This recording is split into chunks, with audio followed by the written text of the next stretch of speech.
One contemporary of Kobayashi Kiyochika was a man named Nagai Kafu, a very famous writer from the Meiji through Showa periods of modern Japanese history, so from late 19th through really much of the 20th century. Kafu was a great admirer of Kiyochika's artworks, especially his scenes of Tokyo. And it is said that Kafu admired Kiyochika's work primarily because his sense of aesthetics and his sense of what was important about Tokyo matched what Kiyochika drew into his images. Kafu is known primarily as not just as a writer, but as a writer who was especially sensitive to the ways in which the city of Tokyo was changing from the old Edo into new Tokyo. Kafu was born in 1879, just a little over a decade after the Meiji Restoration that overthrew the Tokugawa shogunate, the last warrior government of Japan. And so he was a man who grew up in Tokyo, what used to be named Edo, when the feeling and the sense and the impressions of the old city and the old regime was still very much in the air. And so he grew up learning and appreciating traditional Japanese music, traditional Japanese literature. However, he was not simply a lover of the old Edo, the old ways of Japan.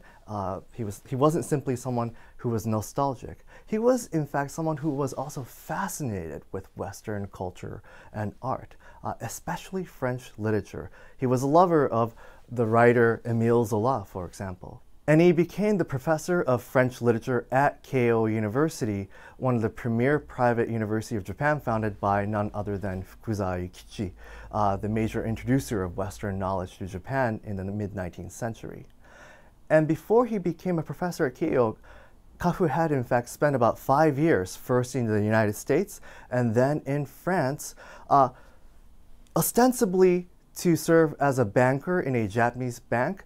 But what he really wanted to do was to engage himself with French literature, with Western music. Now, Kafu comes back to Japan in 1908, after 5 years in the West. And he came back as, on some level, a thoroughly westernized man. He was known, for example, to complain about what he saw as the evidence of haphazard westernization that was placed in the city of Tokyo. He complained about the ways in which electrical lines were polluting the skyline.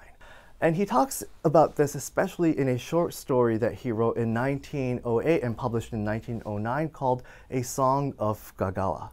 In the story, Kafu places his narrator in downtown Tokyo, who catches the ride on the electric tram that had just been built in Tokyo in 1903.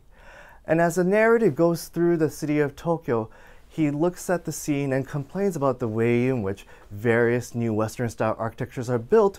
He also complains about the noise inside the train, the sound of people chatting, people coughing, yawning, babies crying. And so there's a sense in which he finds the Tokyo that he came back to both being modernized, but being modernized in a way that is superficial, in a way that is losing what he feels were the qualities of the old Tokyo, the silence, the darkness, the calmness.